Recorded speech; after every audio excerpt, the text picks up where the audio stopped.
Joyce is amicable towards you because she considers you one of the police state. If you were a random guy from Martinez, she wouldn't ask so caring, I bet. I disagree. I think she takes a particular interest in you because she sees in you, sadly, as an amnesiac, like a person open to the potential of the world in a way that she no longer is. She was an ultra-liberal. She was sympathetic to the communists, and she sees in you like somebody who is new to the world because you have amnesia, and she looks at you and the way you're relearning everything around you, and she's like sad and empathetic that you, and she's relating to you in the sense that you're having this like first experience with the world, and rather than give you a bunch of like bullshit about how corporations are serving the interests of Revachol or whatever, she doesn't do that. She straightforwardly says to a person who she knows is like a blank slate politically, she says things might have been better if the communists had won. I really don't think you can take her saying she's sympathetic to the communists considering she's on the board. Why not? Wait, why would she lie about that? That makes no sense. This is what I mean about good politics and good person. Why, how on earth would her being on the board? You know that wealthy people who are sympathetic to progressive causes have been a feature of like all Marx and Engels.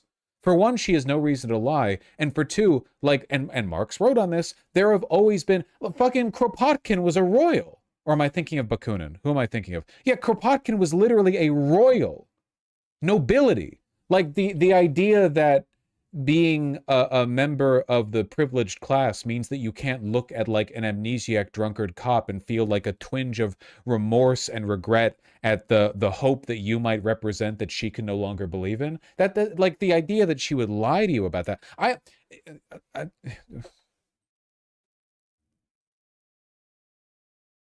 Right, nobility, not royalty. Thank you. Sorry. Nobility, not royalty. Thanks. She's not just wealthy. She was part of the decision to do all the story-causing things in the first place. I really think that your desire to be politically orthodox is impeding your ability to engage in good character analysis. Like, I think that I think you're dampening a very well-written, very in like sort of deep character because you have like a heuristic that you're not willing to challenge. The idea that she is an agent of capital and has done very bad things means she can't be sympathetic to the communists. It just does not follow. In real life, yes, usually people who are on the board of those companies who do the things that she does are not good people. But most cops are MAGA and Kim Kitsuragi isn't. So, you know, she hired the racist murderers. She was part of a decision that was unambiguously morally bad. I do not think that means that she's lying to you when she says she thinks that things might have been better had the communists won. Do you really think she's faking the, like, hours of mournful conversation? Like when the writers are writing her explaining the world to you, the history of Martinez, and talking about the everything that's happened and how the world might have been different, that all the tone and gravitas in her voice, that all of that is just her like lying to manipulate a drunkard cop who's already doing what she wants you to do? I'm sorry. I just do not think the read here is good. Well, no, she is a manipulator, Rosie. It's just that that's not the entirety of her character. Everyone's trying to manipulate you. Kim Kitsuragi is trying to manipulate you, just very straightforwardly. The Pale is not. She won't maneuver her way out of this one.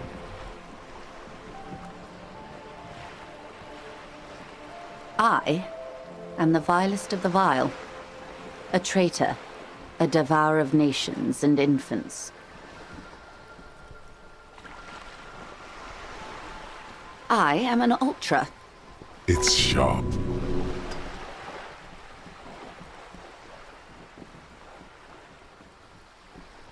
Why such long pauses? I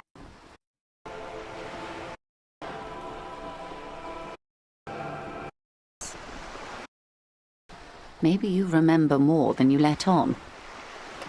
despite whatever brain damage the alcohol may have inflicted.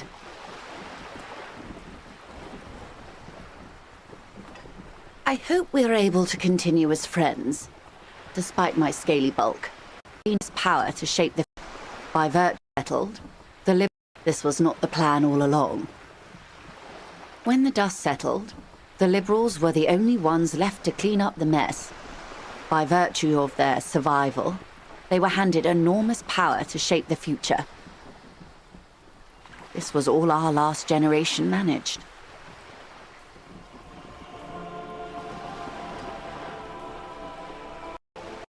A government that keeps Martinez a monument to the efficacy of its artillery. While a gentle wind sweeps the streets in the rebuilt east, light drizzle washing it clean, lights go up and motor carriages circulate the tracks.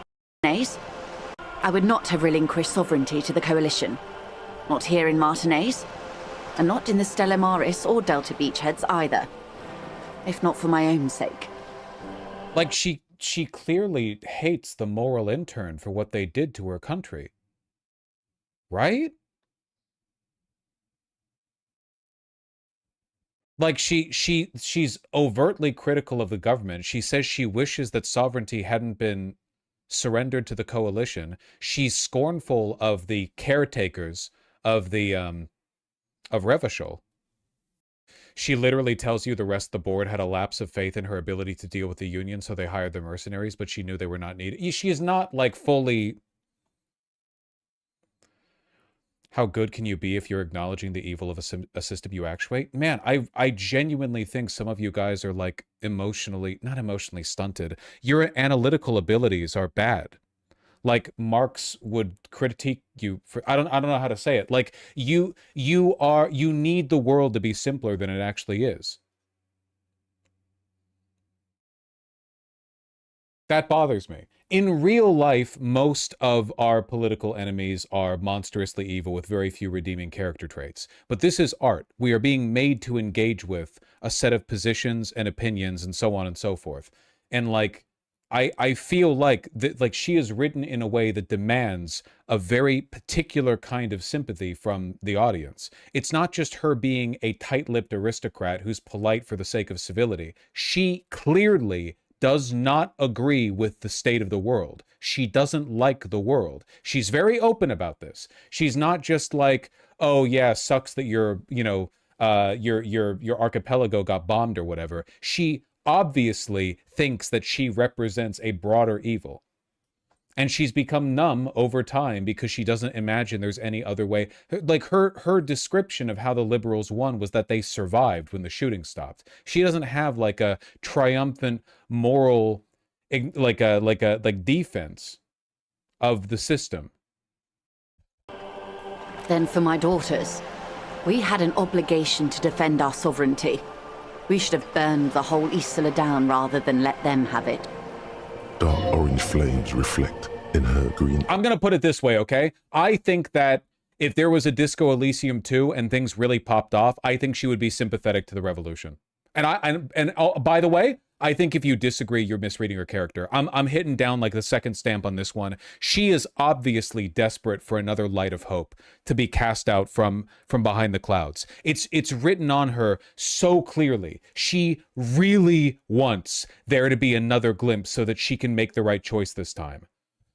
She could be turned. No. She wouldn't need to be turned. If she thought that there was a legitimate chance at another shot at the right people winning, if she thought there was any hope of it succeeding, she would 100% commit to that. I fully believe that. It would just be a matter of whether she thought it could work, but she would not oppose it on moral grounds.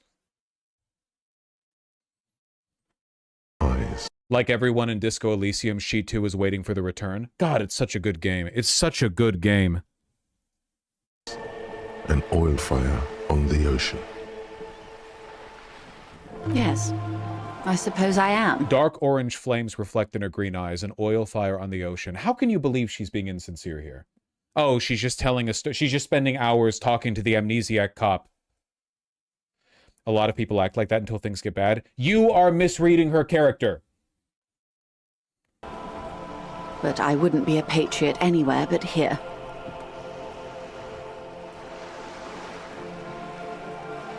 Seditious talk, man. See? Kim Kitsuragi, who everyone loves to suck off, including me, doesn't even like listening to her criticize the moral intern. Joyce says she wouldn't have surrendered to the coalition, and Kim is like, okay. Perhaps. My intellectual vanity will be my undoing. You're no dummy yourself. Smart boy, get polar regions? You're an ancient ruin.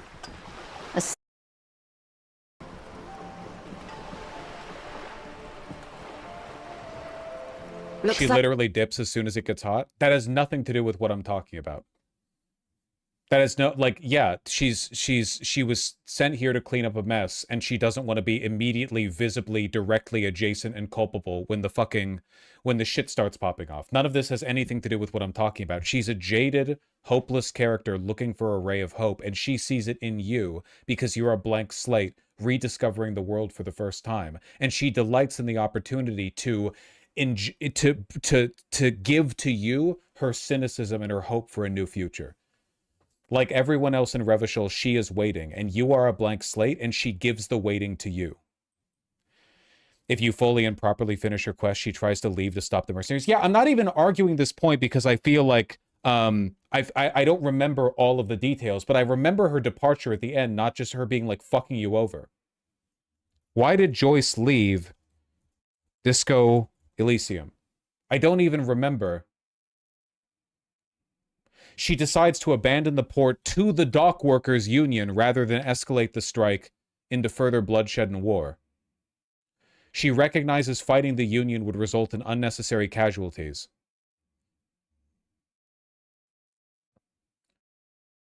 She abandons the company's immediate physical stake in the area to avoid the loss of life. Lamal Vaush, so gullible for strong woman CEOs. Why are you like this?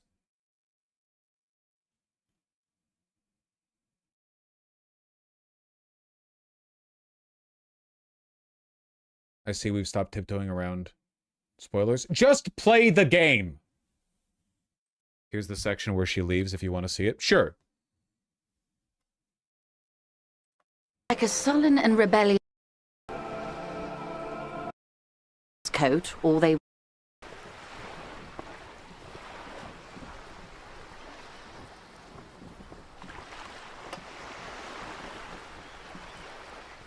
I can't. That's how simple it is. One may dye their hair green and wear their grandma's coat, all they want. Capital has the ability to subsume all critiques into itself. Even those who would critique capital end up reinforcing it instead. Eternal banger line.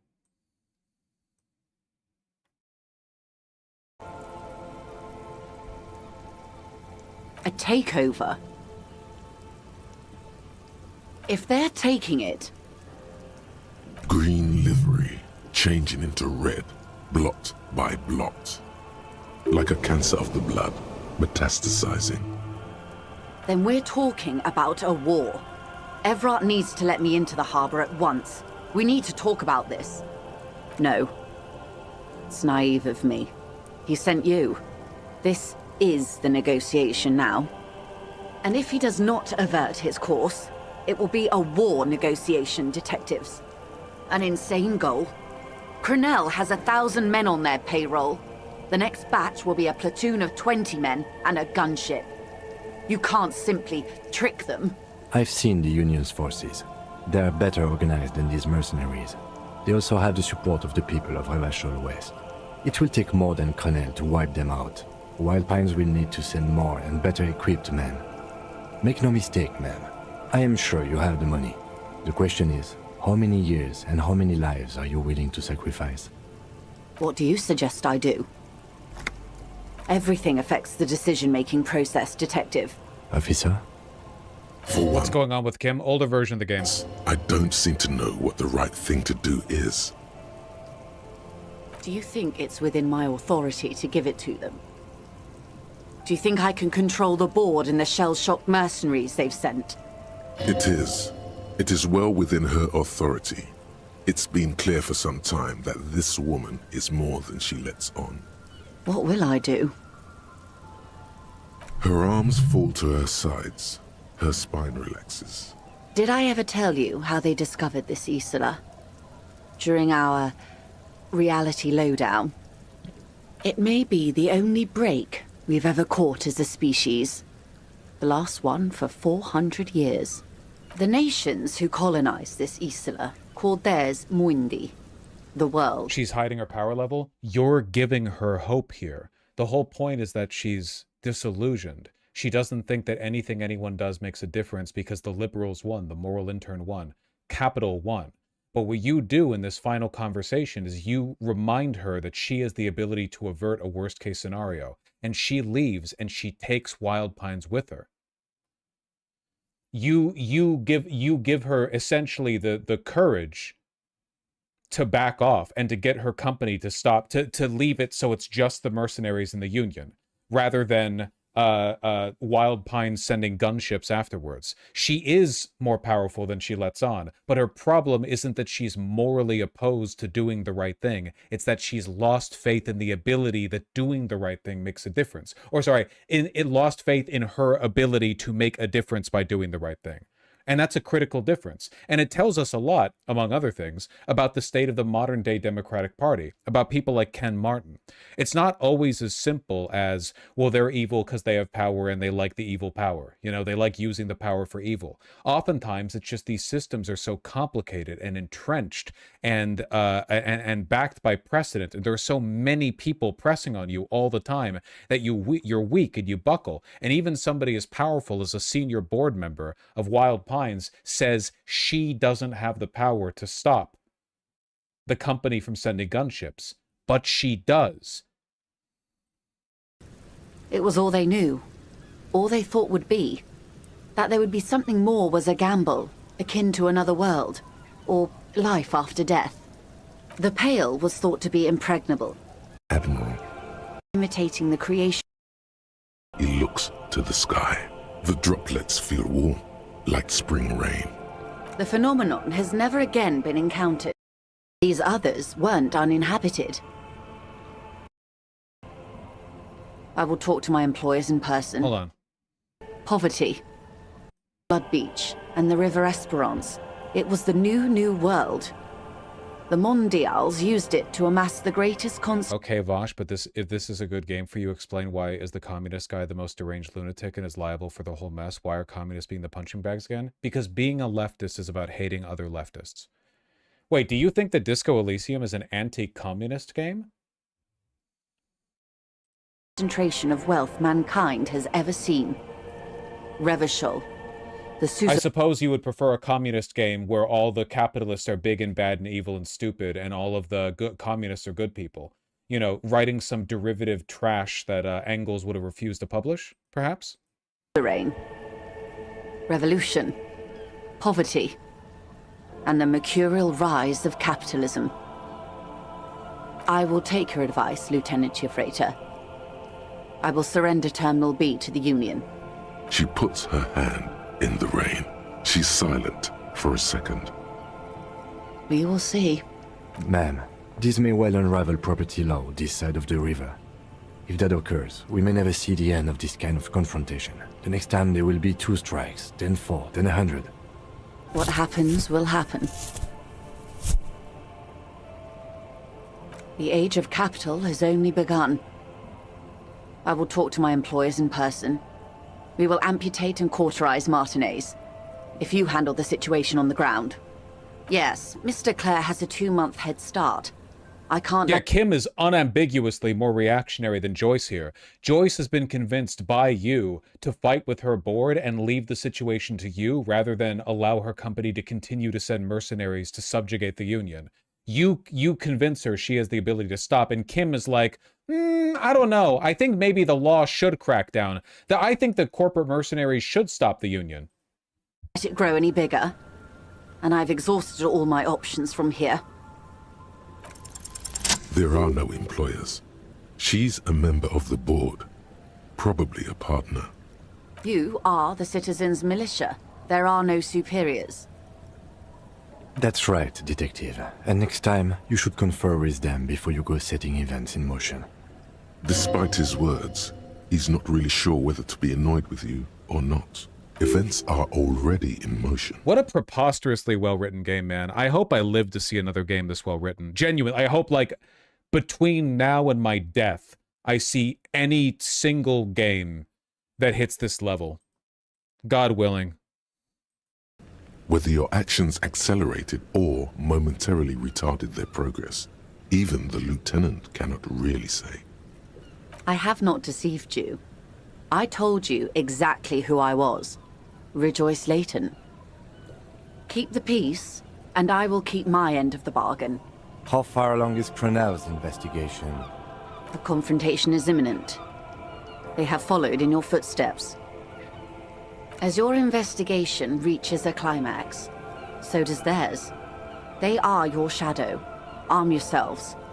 Armor yourselves. Protect their targets. Violence may be unavoidable, but we can limit the casualties. Soon. I do not know precisely. They have cut off all communication, you see. They know I've been... Maybe I will play this on stream. I feel like I'd have so much to say. Feeding you information. One last thing, Lieutenant Dubois. I've given the matter much thought and come to this conclusion. You're not an amnesiac. You're insane. I know, because I, too, am insane. I just hide my illness better. And I'm rich. No, Detective. No one's as insane as you. Don't worry, madame. I am very sane. I'm overexposed, baby. My travels... Can return to. The same strict psychological regimen the 8th Admiral developed. Fluttering. Watch out for yourselves. They will strike soon. The lieutenant watches her boat grow smaller on the bay, its white sails fluttering. With worry in his eyes, I think when she says, "You're insane," to you, she's complimenting you for being, like her, a person waiting for something to happen. That's why Kim interjects and says he's sane and nobody corrects him. Because he isn't. Not really. Kim is a liberal. What she means is you're insane enough to believe this can work, that you can make changes in a system this entrenched. And she says, I know because I too am insane. I just hide my illness better and I'm rich. It's kind of like the conversation we had. She also hopes for a better revolution, for a better time. But she hides it better, and she's rich, so it's difficult to identify it in her. What a good game, man. God damn.